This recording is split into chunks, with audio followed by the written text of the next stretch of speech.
The devil, often referred to as Satan or Lucifer, has been engaging in a relentless battle against Christians for centuries. His primary objective is to lead them astray from their faith and manipulate them into embracing satanic values and practices. But why does the devil specifically target Christians, and what methods does he use to achieve his goals? To understand the devil's motivations, it's essential to examine the biblical account of his fall from heaven. According to the Bible, Satan was once a beautiful and powerful angel, but he became corrupted by his own pride and ambition. He rebelled against God, seeking to overthrow him and take his place as the ruler of the universe. However, his rebellion was unsuccessful, and he was cast out of heaven along with a third of the angels who had followed him. Since then, the devil has been driven by a deep-seated hatred for God and his people. He sees Christians as a threat to his power and influence, and he is determined to destroy their faith and lead them away from God. The devil knows that Christians have the potential to become powerful witnesses for God, and he fears that their testimonies will undermine his own authority. One of the primary reasons the devil targets Christians is because they possess the truth about God and his plan of salvation. Christians have a deep understanding of the Bible and the teachings of Jesus Christ, which makes them a significant threat to the devil's kingdom. The devil seeks to undermine this truth by spreading lies, half-truths, and misconceptions about God and his word. He uses various tactics such as deception, temptation, and manipulation to lead Christians astray and make them doubt their faith. Another reason the devil targets Christians is because they have the power to resist his evil influence.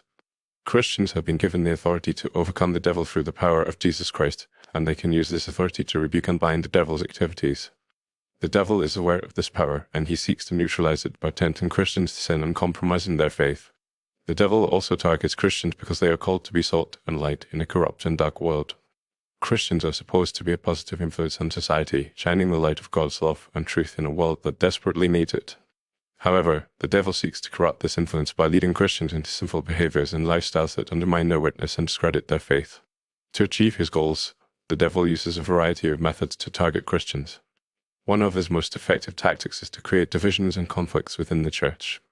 He uses differences in doctrine, worship styles, and personal opinions to drive a wedge between Christians, making them ineffective in their witness and vulnerable to his attacks. The devil also uses the media and popular culture to promote anti-Christian values and ideologies such as secular humanism, atheism, and moral relativism. Furthermore, the devil uses demonic spirits to tempt and oppress Christians. These spirits can manifest as thoughts, emotions, and desires that are contrary to God's will, leading Christians into sin and bondage. The devil also uses human agents such as cult leaders, false prophets, and corrupt politicians to promote his agenda and undermine the faith of Christians.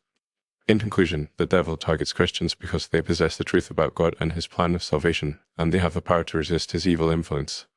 He seeks to undermine their faith and lead them astray through deception, temptation, and manipulation.